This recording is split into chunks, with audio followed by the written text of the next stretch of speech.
তার বিচার হয় মানুষের চরিত্র দিয়ে, যার মাধ্যমে মানুষের আচরণ ও মানবিক মূল্যবোধগুলো সমাজে মানুষের সামনে ভেসে ওঠে। আর মানুষ হিসেবে আমাদের কেমন হওয়া উচিত তা হয়তো আমরা জানি না। যদি জানতাম তাহলে বর্তমান এই সময় হতো না। ঠিক বলেছ গুলবাহার শেখ, ঠিক বলেছ। একজন মানুষ হয়তো বাহ্যিক ভাবে দেখতে সভ্য, কিন্তু তার ভিতরে যে মানবিক ঘাটতি রয়েছে তাহলে সে কিসের সভ্য? সে মানুষ রূপী কিন্তু অসভ্য। মানুষ দিনকে দিন উন্নত হচ্ছে, সভ্যতার রূপ বদলে যাচ্ছে, তারপর সমৃদ্ধশালী হচ্ছে না।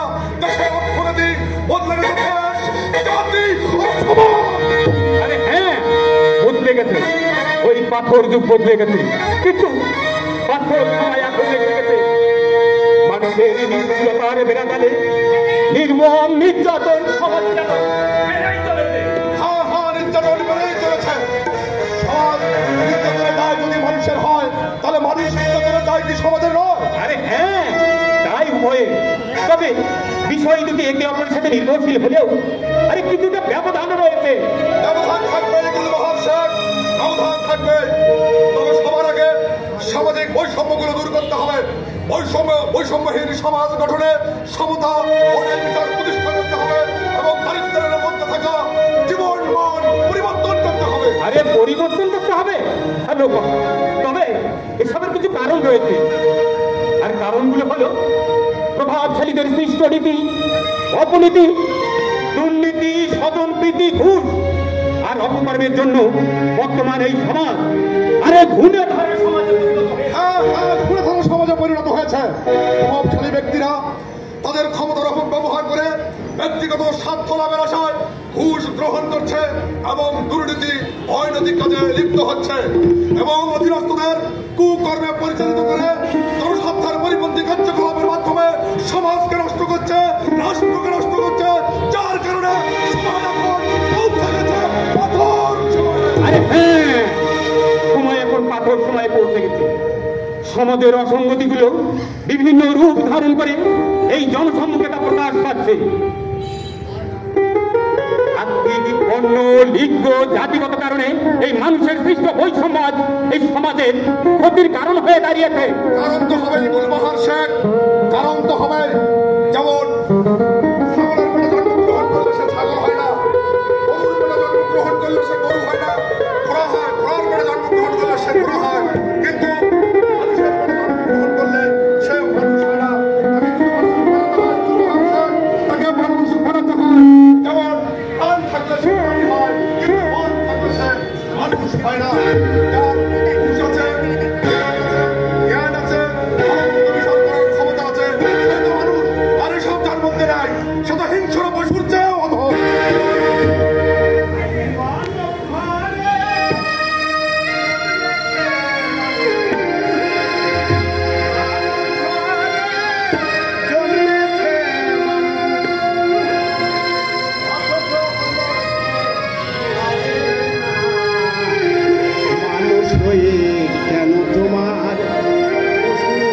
স্বভাবে যায়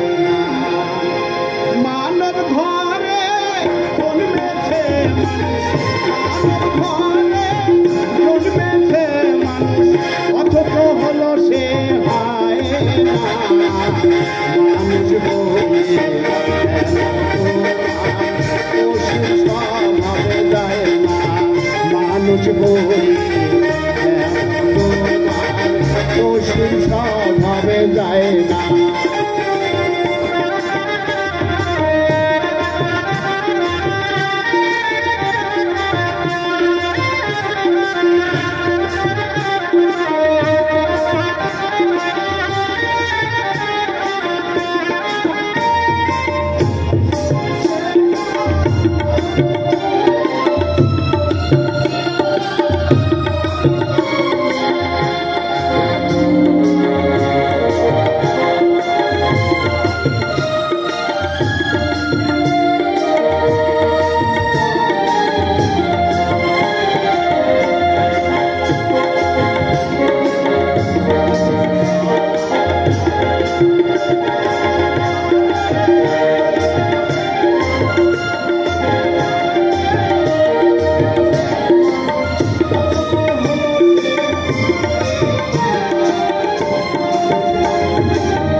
কিছুতে যেন নয় হিংস্র মানুষের জন্য সমাজ ধ্বংস হয়।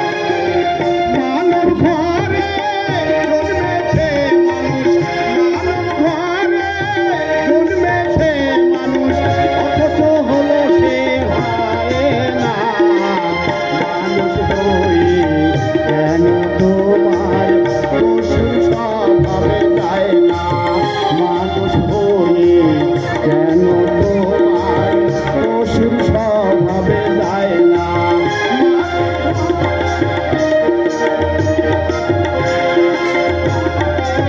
জন্মেছে মানুষ অথচ হলো সে হয় না মানুষ হয়ে।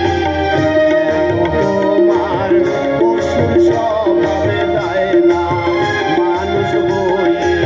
কেন তোমার পশুর স্বভাবে যায় না?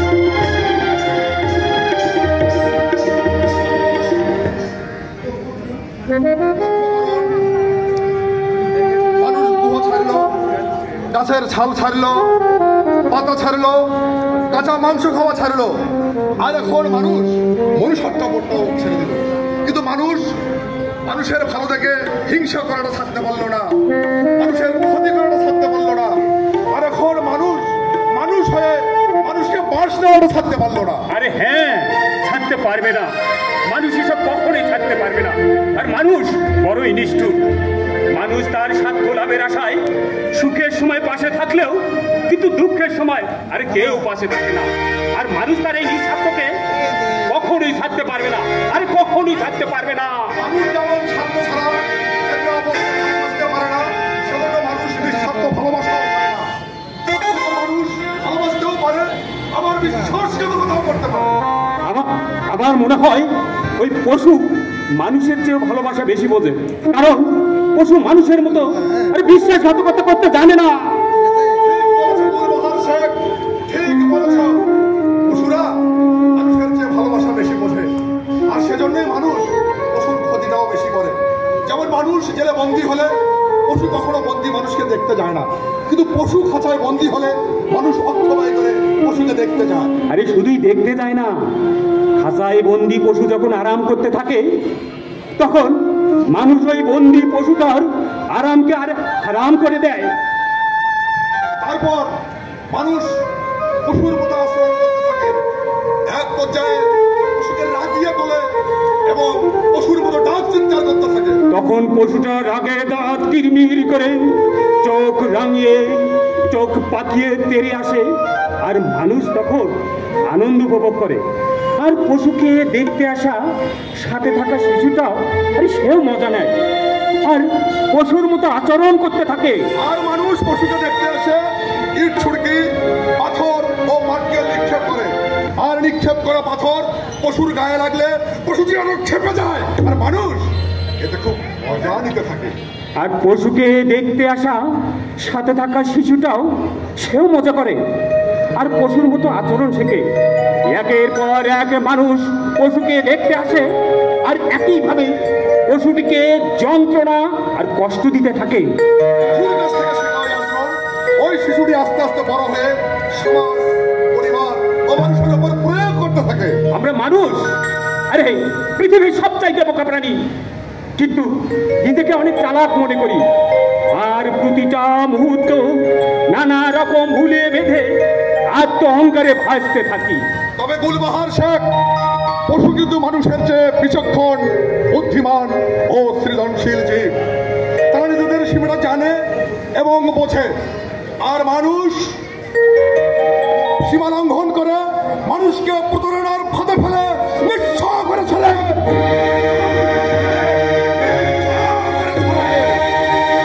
মানুষ খায় পশু যত, ওরা খায় না পশু আদম তত। পশু খায় পরিমিত ভাবে, মানুষ ভুল করে বারে বারে। পাপ তো পশু করে না বাবা, মানুষ তো পাপ ছাড়ে না। মানুষ খায় পশু যত, খায় না পশু আদম তত। মানুষ খায় পশু যত, খায় না পশু আদম তত। পশু খায় পরিমিত ভাবে, মানুষ ভুল করে বারে পশু করে না, মানুষ তো পাপ ছাড়ে না। পাপ তো পশু করে না, মানুষ তো পাপ ছাড়ে না।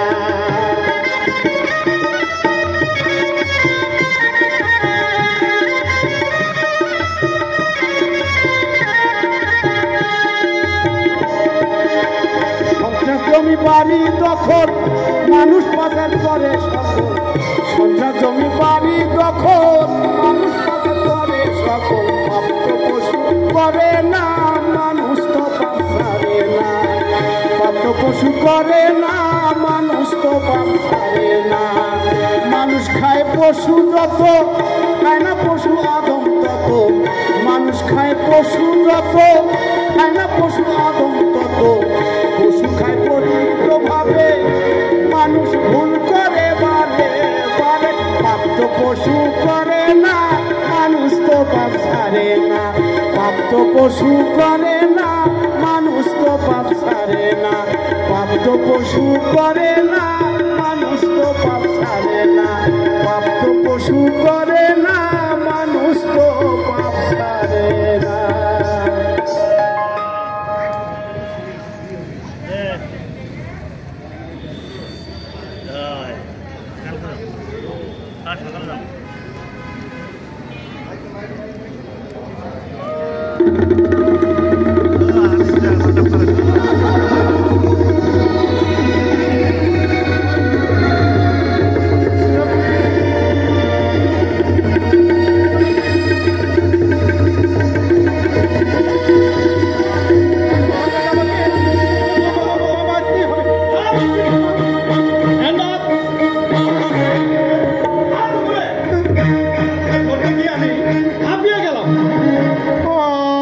কেন ধাওয়া করেছেন?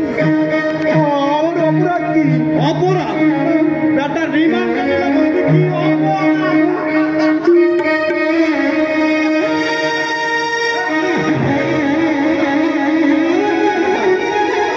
কাছে আসবে না, একদম গুলি করে দেবো।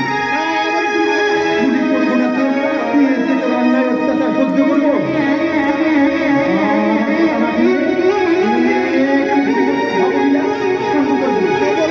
আপনি যা বলবেন আমি তাই শুনবো। বলুন।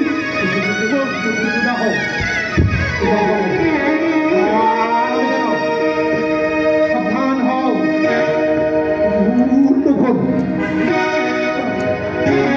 চল।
সুজলা সুফলা শস্য শ্যামলা সোনার বাংলা, খেটে খাওয়া এক প্রতিচ্ছবির নাম রেশমা।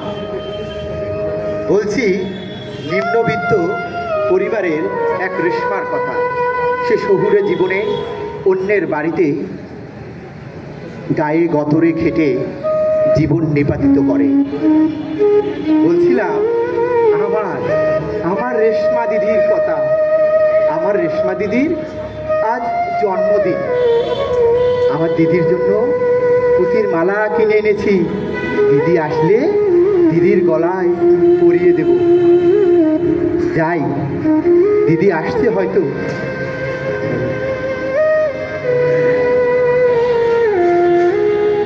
ভোলাম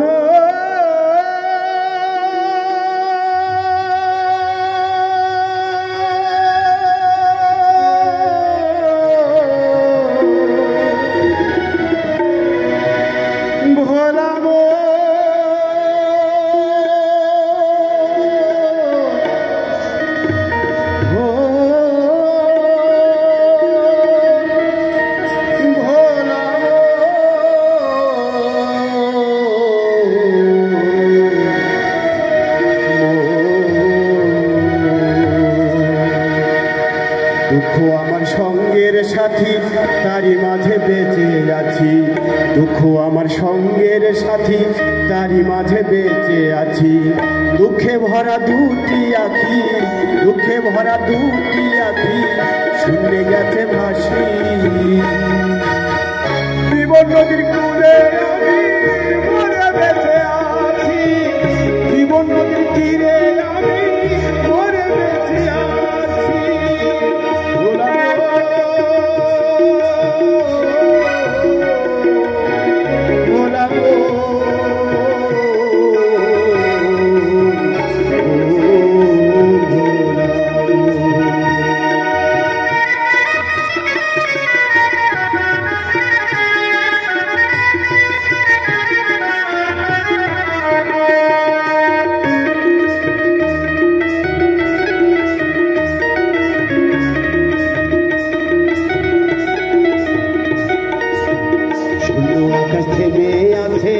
জীবন নদীর কূল কিনারে, শূন্য আকাশ থেমে আছে জীবন নদীর কূল কিনারে। নয়ন ভরা জলে আমার, নয়ন ভরা জলে আমার, নয়ন ভরা জলে আমার কষ্ট গেছে ভাসি। জীবন নদীর কূলে আমি মরে বেঁচে আছি। জীবন নদীর কূলে আমি মরে বেঁচে আছি। ভোলাম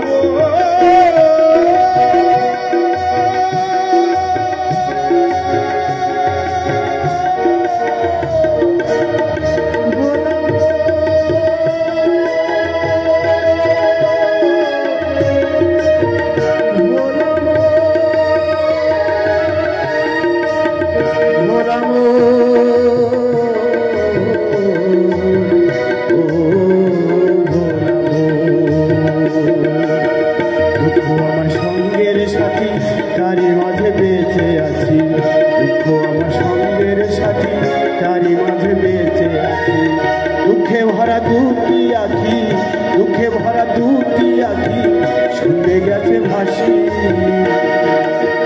জীবন নদীর কূলে আমি মরে বেঁচে আছি। জীবন নদীর কূলে আমি মরে বেঁচে আছি। জীবন নদীর কূলে আমি মরে বেঁচে আছি। ভোলাম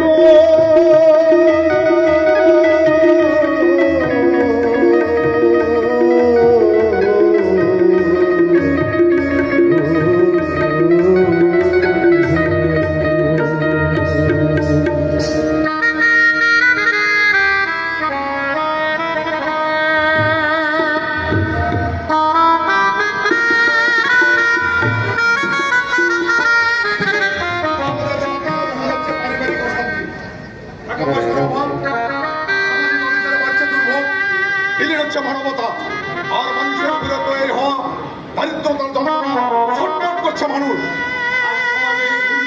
কারণে স্বামী স্ত্রীর মধ্যে ঝগড়া বিবাদ আর মামলায় করে তারা হচ্ছে ধ্বংস। শুধু তাই নয় গুলবাহার শেখ, শুধু তাই নয়, পারিবারিক কূটনীতি, ষড়যন্ত্র আর আত্মীয় স্বজনদের তৈরি করা চক্রান্তে কঠোর সময় পরিণত হয়েছে। আরে হ্যাঁ, পাথরগুলো সবার করছে, পাথর দিয়ে মানুষ মারছে, আর সমাজ ব্যবস্থা ক্ষতিগ্রস্ত হচ্ছে। আর ক্ষতিগ্রস্ত হওয়ার আরো কিছু কারণ রয়েছে, যেমন ফসলি জমি ধ্বংস হওয়ার কারণে কৃষক ক্ষতিগ্রস্ত হচ্ছে, জলবায়ু পরিবর্তনের কারণে পরিবেশে মারাত্মক বিপর্যয় হচ্ছে, আর এই মানুষের কারণে মানুষ বিপদগ্রস্ত হচ্ছে। সামাজিক রাজনৈতিক বাক স্বাধীনতা খর্ব হওয়ার কারণে মানুষের বাঁচার অধিকার আজ ভুলণ্ঠিত হচ্ছে, ভুলণ্ঠিত হচ্ছে। দেশের কি হবে? দেশের মানুষের কি হবে? কি আর হবে? এই পরিবেশ ধ্বংস হবে, মানুষ ধ্বংস হবে, এবং সবশেষে এই দেশটাই ধ্বংস হয়ে যাবে। এসব বন্ধ না করলে ধ্বংস থেকে পরিত্রাণ পাওয়ার কোনো উপায় নাই গুলবাহার শেখ, কোনো উপায় নাই। তাই এসব বন্ধ করতেই হবে।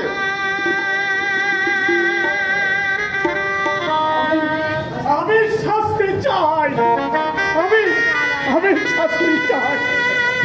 আমাকে ভয়ঙ্কর যাতে আমি বেঁচে না থাকি। আমাকে ভয়ঙ্কর। আপনি কেন শাস্তি যাচ্ছেন? কি হয়েছে আপনার? আমি একজন হতভাগা। আরে বুঝলাম আপনি হতভাগা, কিন্তু আপনি শাস্তি চাচ্ছেন কেন?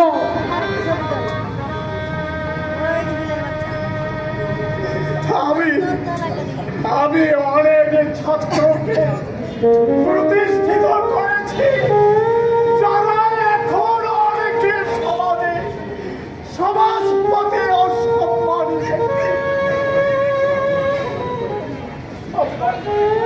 আপনি মানুষ গড়ার কারিগর, আপনার শ্রদ্ধা, কিন্তু আপনি শাস্তি যাচ্ছেন কেন? কিন্তু মাস্টার মশাই, আপনি কি সুস্থ আছেন?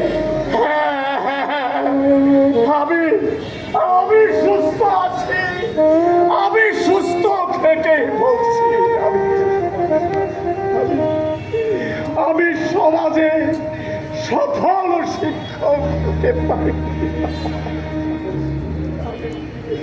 আমি সফল শিক্ষক হতে পারিনি। আপনি কেন সফল শিক্ষক হতে পারেননি? কি অন্যায় করেছেন আপনি? অন্যায়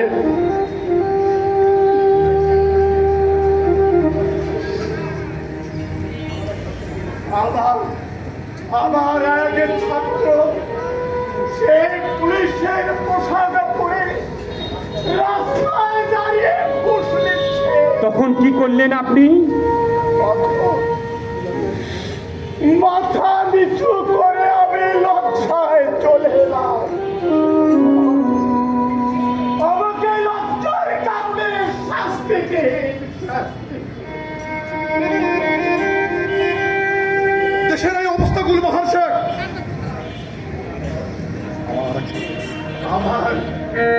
আমার আর এক ছাত্র সে হচ্ছে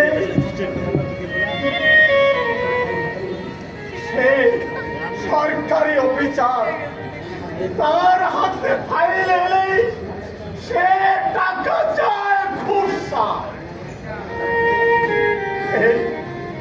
এই লজ্জার কারণে আমাকে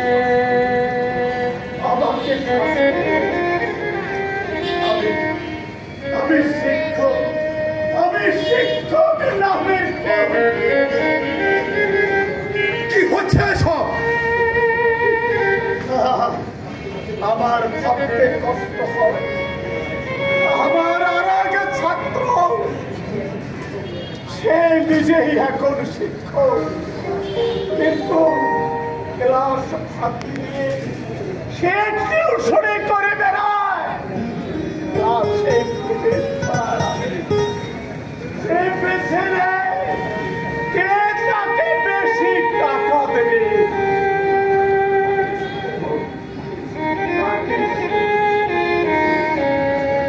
আর পরীক্ষার খাতায় বেশি করে বস বস বস বস পরে আবার দিও। আমি শিক্ষক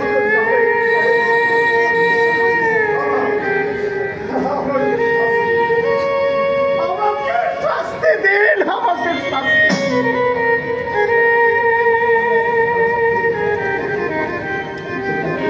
শিক্ষক হিসাবে আমি ভালো ছাত্র করতে পারি। শিক্ষা জাতির মেরুদণ্ড, কিন্তু সেই শিক্ষাই কি আজ দুর্নীতির আখড়ায় পরিণত হয়েছে? ঠিক বলেছ গুলবাহার শেখ, ঠিক বলেছ। শিক্ষা চরম দুর্নীতির আখড়ায় পরিণত হয়েছে। আপনি আপনি সফল শিক্ষক, আপনি সফল শিক্ষক, আপনি সফল শিক্ষক।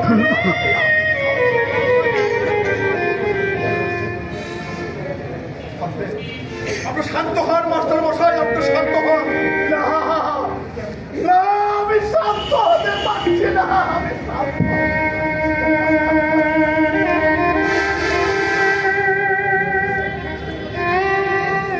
আমার लाइटिंग ছাত্রদের হাতে लाइटिंग नहीं है इसकी। মাটির নিচে চাপা পড়ে গেছে, মাটির নিচে চাপা পড়ে গেছে। আমি শিক্ষকদের বলছি, আমি ছাত্রদের জ্ঞান বিতরণ করার আগে মানুষ হওয়ার আগে তাদেরকে সুশিক্ষায় শিক্ষিত হওয়ার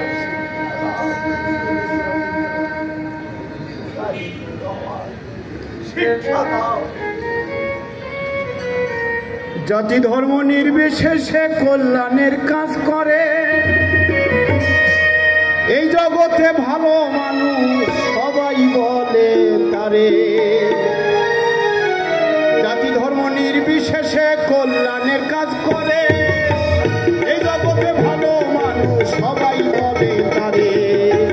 জাতি ধর্ম নির্বিশেষে কল্যাণের কাজ করে, এই জগতে ভালো মানুষ সবাই বলে তারে। এই জগতে ভালো মানুষ সবাই বলে তারে।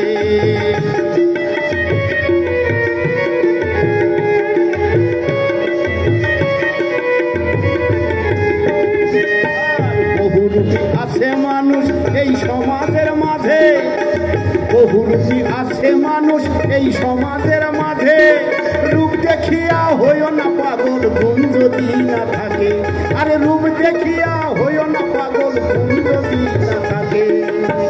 জাতি ধর্ম নির্বিশেষে কল্যাণের কাজ করে, এই জগতে ভালো মানুষ সবাই বলে তারে। আরে এই জগতে ভালো মানুষ সবাই বলে তারে।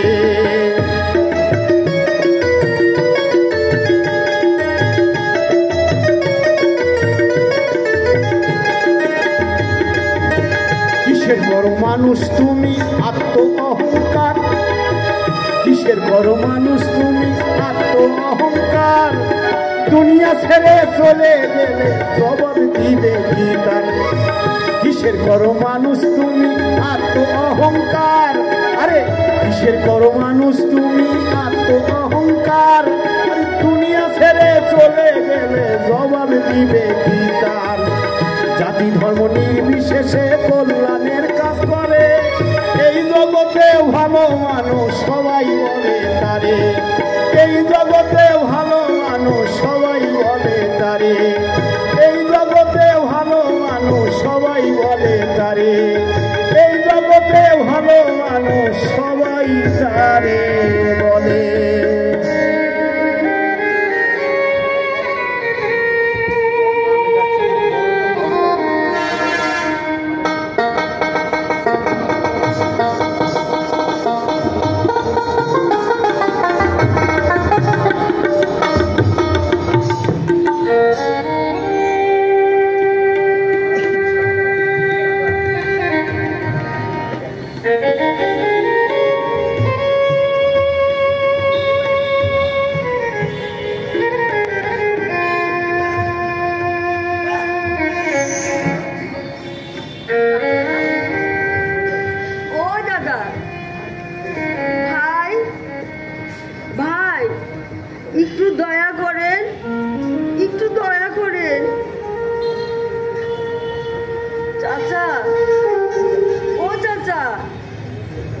একটু আগাই আসেন না,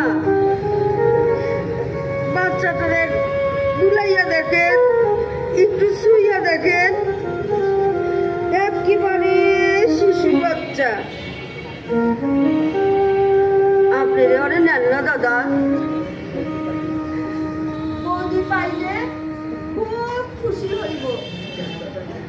নেন দাদা নেন, বৌদিরে কইেন সাবান দিয়া গোসল করাইয়া দিতে, গায়ে সরিষার তেল মালিশ করাইয়া দিতে, কপালে লাল টিপ দিয়া দেখবেন কি সুন্দর পরীর মতো লাগতেছে। একটু আগায় আসেন না দাদা, বেশি দেওয়া লাগবো না। আজ 3 দিন ধরে জল খাইয়া বাইসে আছি। বিশ্বাস করে দাদা, একেবারে নিজের মাইয়া, নিজের পেটে 10 মাস 10 দিন ধরা মাইয়া। বিশ্বাস না হয় রক্ত টেস্ট করে দেখেন, আপনার ঘরের মতনই রক্ত লাল। ও দাদা দেখেন কেমন টলটল করে চাইয়ে আছে আপনার দিকে, নাক মুখ একদম সিমসাম। এই যে দেখেন দাদা, লম্বা লম্বা পা, হাত দুইটা কি সুন্দর।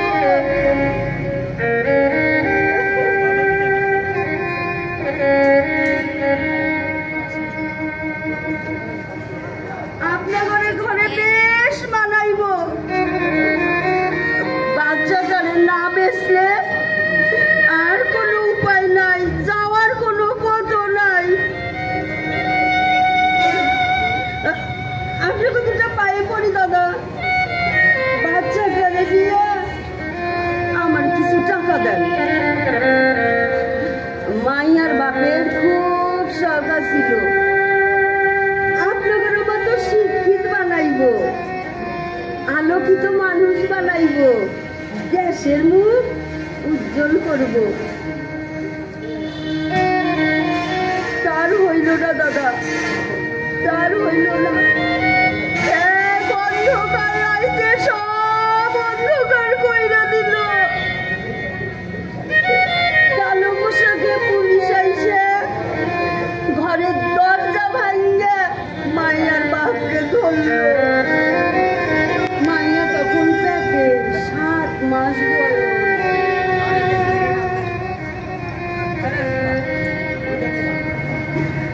মাইয়ার বাপেরে বুকের মধ্যে বুট দিয়ে একটা লাথি মারল। নাক মুখ রক্তে ভাসা যাচ্ছিল। জোর কইরা সাদা কাগজে সই দিল। আমার পেটেও জোর একটা লাথি মারল। আমি পইড়া গেলাম, আমার অনেক রক্তক্ষরণ হইল।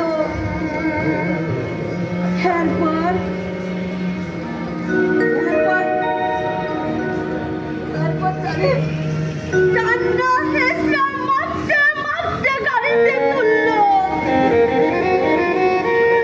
খুব কষ্ট কইরা গাড়ির পিছন পিছন দৌড়াইল। গাড়ি আর বাঁচাইতে পারলাম না। বাঁশি আর গাড়ির শব্দে আমার কান ভারী হইয়া আসলো। কিছুক্ষণ পর কয়েকটা গুলির শব্দ। লাশটা আর খুঁজে পাইলাম না।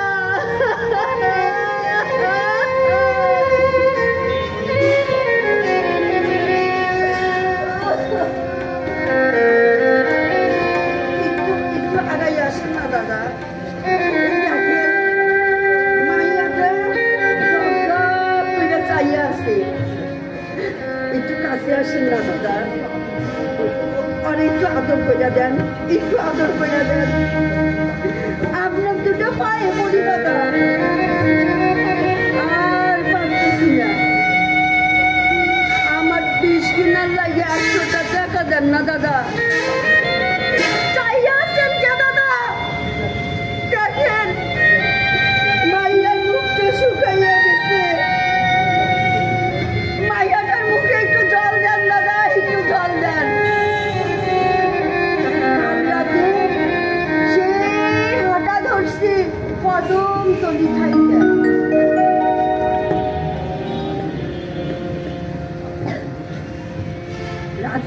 দেখানি আমার আর শরীর চলে না।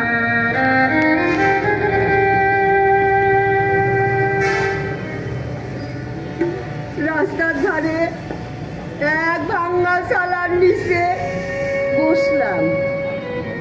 মাথার উপরে কালো আকাশ, ছোট ছোট তারার আলো, সাথে কুয়াশা। ঠান্ডায় জমে গেলাম। বিশ্বাস করেন দাদা, মাঝরাতে মাইয়াটা খুব কান্নাকাটি করতেছিল। মাইয়াটারে নিয়ে জড়সড় হইয়া চুপ কইরা বসলাম। হঠাৎ হঠাৎ কয়েকটা কুকুর আইসা আমার গায়ের উপর থাবা মারলো। শরীরের উপর মাঠের কামজানির আসর কাটলো আমার। কুকুরগিলার শরীরের তেজ মিটাইলো। যাওয়ার সময় কইল, এই মাগি ঘটনা রটলে তোর মাইয়া তোরে কাটতে কাঙ্গে বসায়া দিব।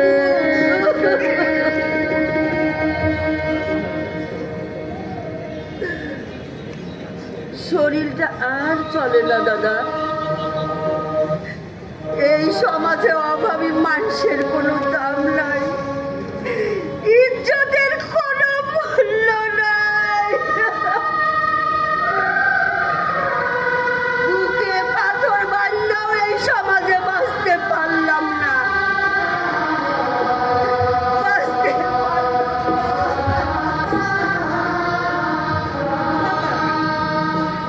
দাদা 100 টাকা দেন।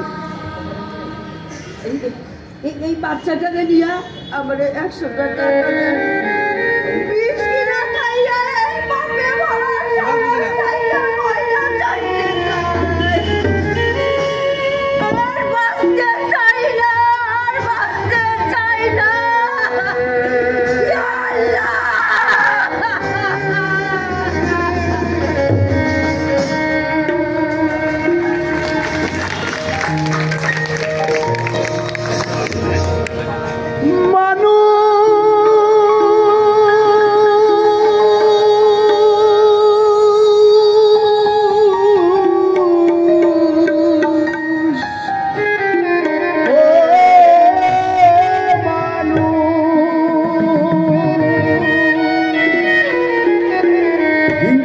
ধ্বংস করো, মানবে মানবী করো। হিংসাকে ধ্বংস করো, মানবে মানবী করো। মানবতায় মানুষকে বাঁচিয়ে রাখো, মানবতায় মানুষকে বাঁচিয়ে রাখো।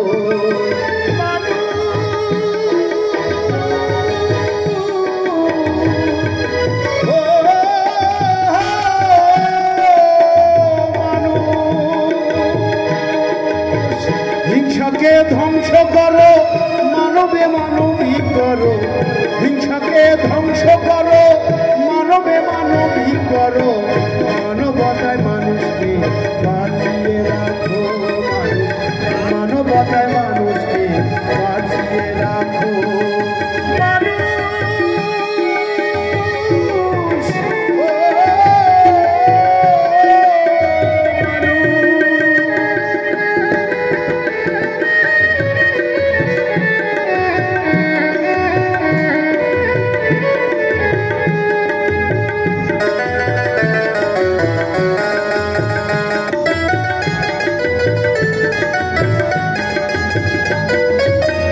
জন্মেছে যে মানুষ মরবে সে মানুষ, জন্মেছে যে মানুষ মরবে সে মানুষ।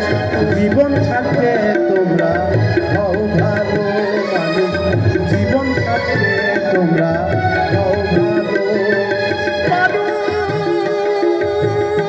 মানুষ। মানুষ হিংসাকে ধ্বংস করো, মানবে মানবী করো। হিংসাকে ধ্বংস করো, মানবে মানবী করো। মানবতায় মানুষকে বাঁচিয়ে রাখো।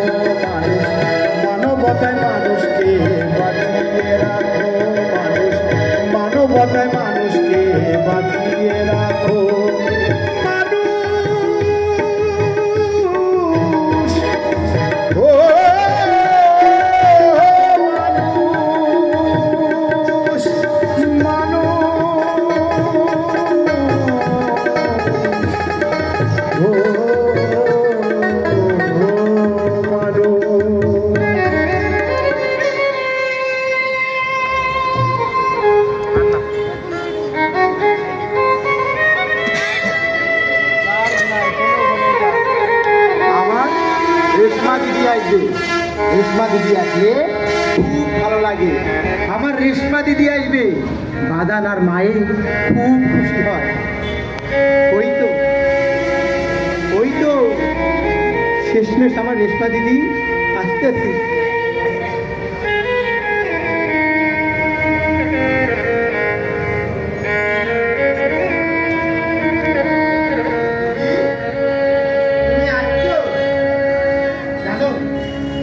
কয়দিন হলো মারে কইতেছে রেশমা আসতেছে গো, রেশমা আসতেছে। কাপড় চোপড় গুলে ধুয়ে দাও, ঘরের ভিতরটা ভালো করে লেপা দাও, বিছানাটা কোথায় রাখো। রেশমা আসতেছে গো, রেশমা আসতেছে। বাদান কি খুশি দিদি।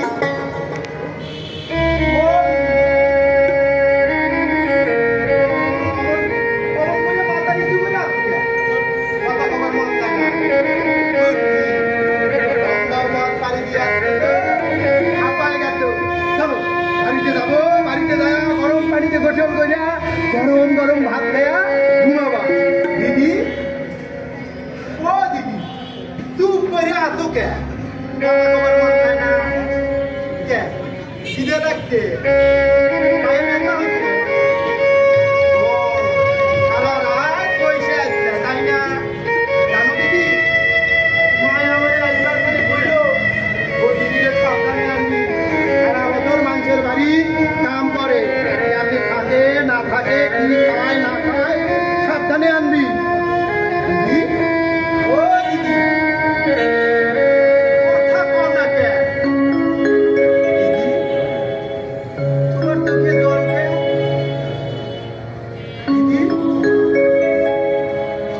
তোমার গলায় কিসের দাগ? দেখি দিদি কথা কম না কে?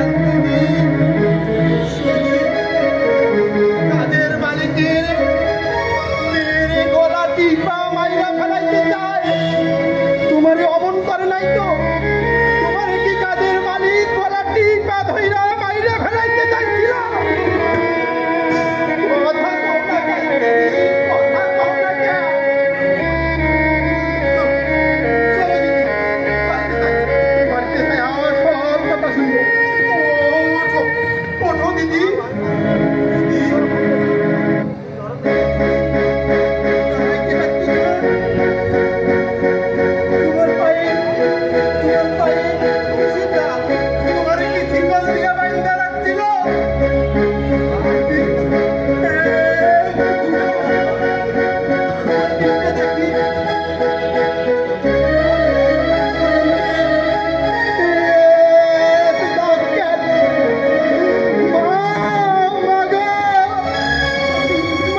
মাঝে মানুষই মহান, মানুষ গাইবে সাম্যের গান। মানুষের মাঝে মানুষই মহান, মানুষ গাইবে সাম্যের গান। চেনা অচেনা আপন পথ, চেনা অচেনা আপন পথ, মিলেমিশে সবাই বাঁধবে। মানুষের মাঝে মানুষই মহান, মানুষ গাইবে সাম্যের গান। মানুষের মাঝে মানুষই মহান, মানুষ গাইবে সাম্যের গান। চেনা অচেনা আপন পথ, চেনা অচেনা আপন পথ, মিলেমিশে সবাই বাঁধবে ঘর। মানুষের মাঝে মানুষই মহান, মানুষের মাঝে মানুষই মহান।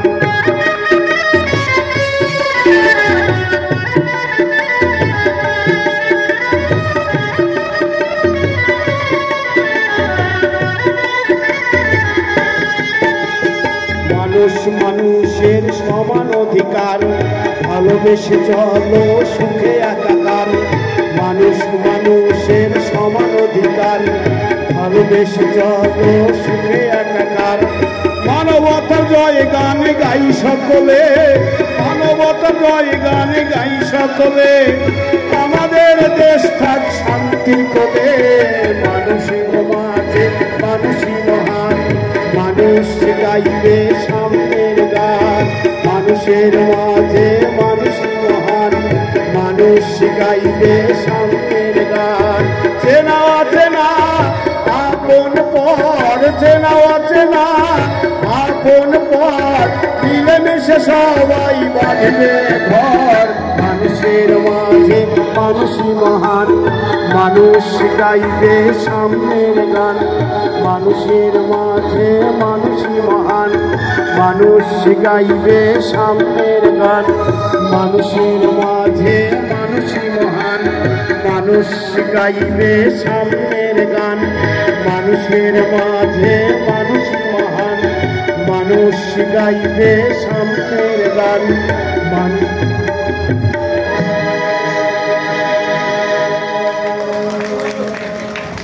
নাটক পাথর সময়, নাটকটির রচনা এবং নির্দেশনায় সাজু সরকার। আপনাদেরকে অভিবাদন জানাই। আমাদের এই 5 দিনব্যাপী আয়োজনের গানাসাসের এই মুক্ত মঞ্চে আজ আমাদের শেষ দিন। আমাদের আগামী 2 দিন আমরা রেখেছি বৃক্ষরোপণ কর্মসূচি, যেটি গাইবান্ধা শহরের বিভিন্ন স্থানে আমরা কিছু বৃক্ষরোপণ করব। সেই কর্মসূচির মধ্য দিয়ে আমাদের 5 দিনব্যাপী অনুষ্ঠানের সমাপ্তি হবে। আর আজকে আমাদের এই 3য় দিনের এই আয়োজনের মধ্য দিয়ে এই গানাসাসের মুক্ত মঞ্চে আমাদের 18 বছর পূর্তি অনুষ্ঠানের শেষ দিন। সবাই ভালো থাকবেন, সুস্থ থাকবেন।